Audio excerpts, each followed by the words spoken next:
Bom dia, sétimo ano, sejam todos bem-vindos a mais uma aula de texto com o professor Douglas. Continuando com a nossa sequência do nosso roteiro didático, chegamos então na unidade 2, onde abordaremos dois gêneros textuais, poema e poema visual. E prosseguindo com o nosso conteúdo, localizem no material de vocês o capítulo 3, na página 50, na seção Contextualizando, onde nós temos aqui a exposição do gênero poema, que é um gênero textual da esfera literária, que tradicionalmente é formado por estrofes e versos. Os poemas apresentam ritmo, que confere musicalidade ao texto, podendo apresentar ou não rimas. Adiante nós veremos todos esses elementos que compõem o gênero mais detalhadamente lá na seção Lendo, na página 51 do nosso livro. Pessoal, um detalhe importante no estudo desse gênero é compreendermos a diferença entre poesia e poema. Parece ser tudo a mesma coisa, mas não é. Vejamos a diferença. Poema é um gênero textual que representa as maneiras singulares ou diferentes de perceber a realidade e é construído por meio da sonoridade, do ritmo, do emprego das palavras, em sentido não usual. Poema é, portanto, a forma de um texto. Já a poesia, palavra originária do grego poesis, significa criação, ou seja, é a maneira escolhida de usar a linguagem para expressar sentimentos, impressões, emoções ou reflexões. É, portanto, a essência do poema e pode se manifestar em outras atividades humanas fruto das emoções, como a pintura, a escultura, a própria música. Pessoal, para compreendermos essa diferença de maneira bem simples, observe que poema está relacionado ao texto em si, ou seja, esse conjunto de versos que formam estrofes, construídos como uma linguagem artística. Já a poesia, nós podemos observar que ela está relacionada com a subjetividade, ou seja, com a individualidade, com o particular de cada ser. É, na verdade, aquilo que cada indivíduo sente ao ter contato com uma determinada obra de arte. Como já foi dito, pode ser um texto, poema, uma música ou algum tipo de manifestação artística. E de onde surge o nosso gênero, pessoal? De onde surge o poema? Qual a origem do poema? Nós vemos que, quanto à origem, o surgimento do poema data do século VI a.C., na Grécia, onde eram comuns as odes, versos cantados e acompanhados por um instrumento chamado lira. Assim, em sua origem, o poema está associado à música e somente depois da Idade Média foi dissociado dela. Alguns autores gregos e romanos utilizavam a linguagem poética para tratar de variados assuntos como religião, esportes, pessoas ilustres, celebração de eventos e sentimentos diversos. Há quem pense, pessoal, na atualidade ainda, que poema se resume a um texto sentimentalista, romântico e meloso. Mas não é bem assim. Existem poetas brasileiros, como Castro Alves, que vocês ainda vão estudar nas séries seguintes, que nos seus poemas denunciam, por exemplo, os maus tratos sofridos pelos negros que chegavam ao Brasil em navios negreiros em condições subhumanas, muitos até mortos. Temos também João Cabral de Melo Neto, que vocês também verão lá no ensino médio.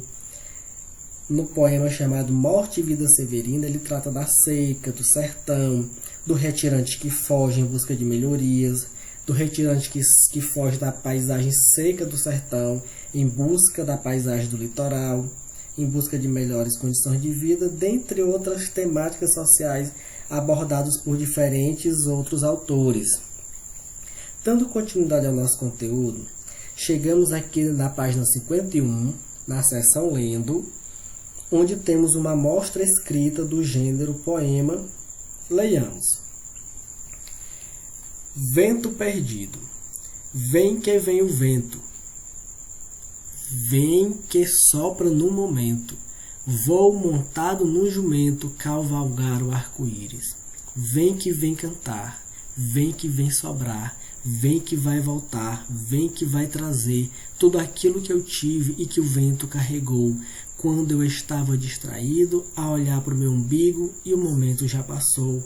Vem que o vento volta, devolvendo o meu sonho, pesadelo tão medonho que eu não quero nem lembrar.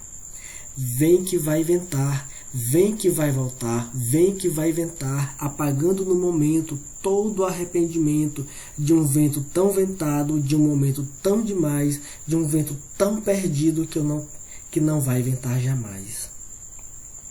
Neste poema, pessoal, nós podemos observar a aplicação da estrutura e das características que compõem o nosso gênero poema. Nós vamos ver aqui, agora um passo a passo, todos os elementos que compõem este gênero textual. O poema, ele é formado por um conjunto de estrofes. Essas estrofes, pessoal, são formadas por versos. O que é o verso dentro do poema? É cada linha que compõe o meu texto. Eu vou chamar de versos. Esse conjunto de versos formará as minhas estrofes. Outra particularidade que nós temos dentro do gênero poema é a rima. O que é a rima? É o nome que se dá à semelhança de sons entre as palavras de dois ou mais versos. Essas palavras podem estar no final dos versos ou em seu interior. Nós podemos ver, por exemplo, aqui 3 verbos: cantar, sobrar e voltar.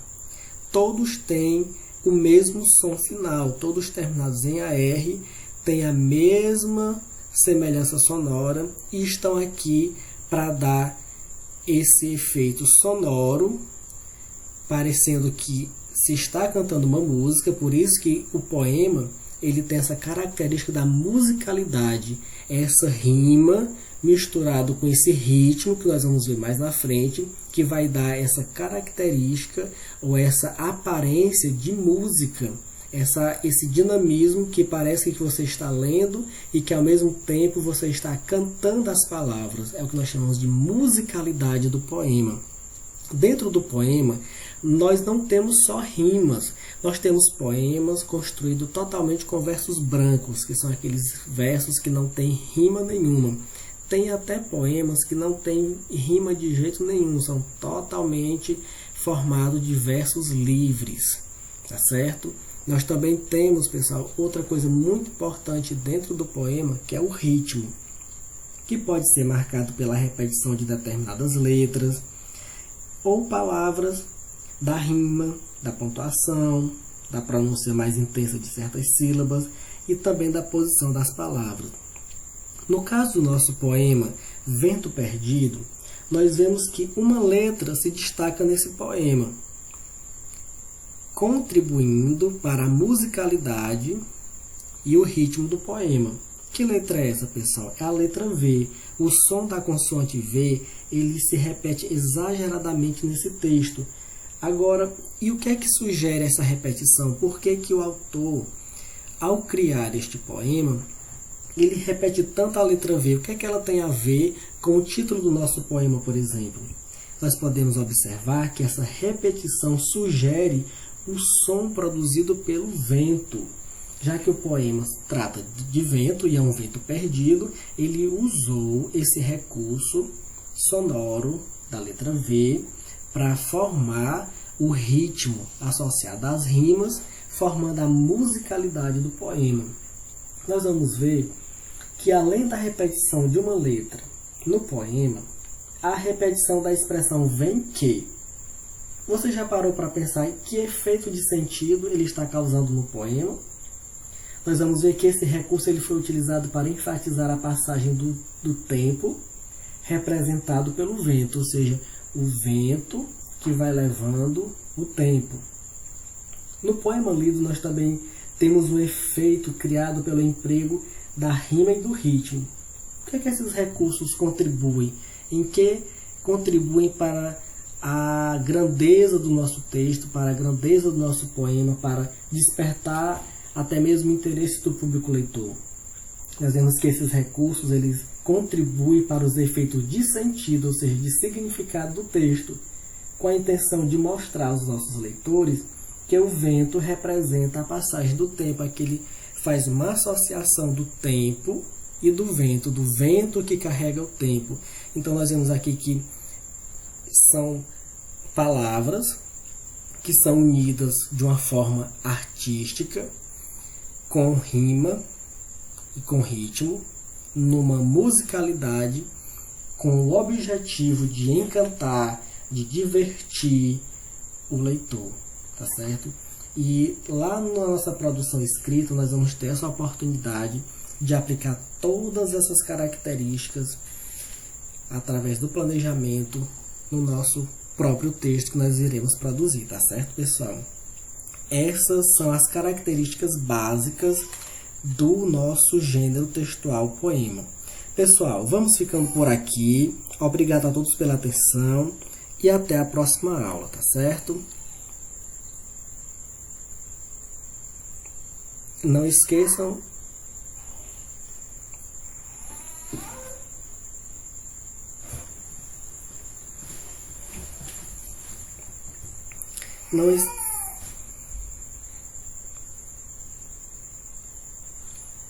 Não esqueçam de fazer a resolução dos nossos exercícios no material, da página 52 a 57. Após a resolução dos exercícios, enviem as fotos das páginas com as respostas para que nós possamos fazer a correção. E na próxima aula, nós faremos uma correção bem detalhada, comentada, item por item, para que nós possamos ter uma compreensão maior do nosso gênero. Tudo bem?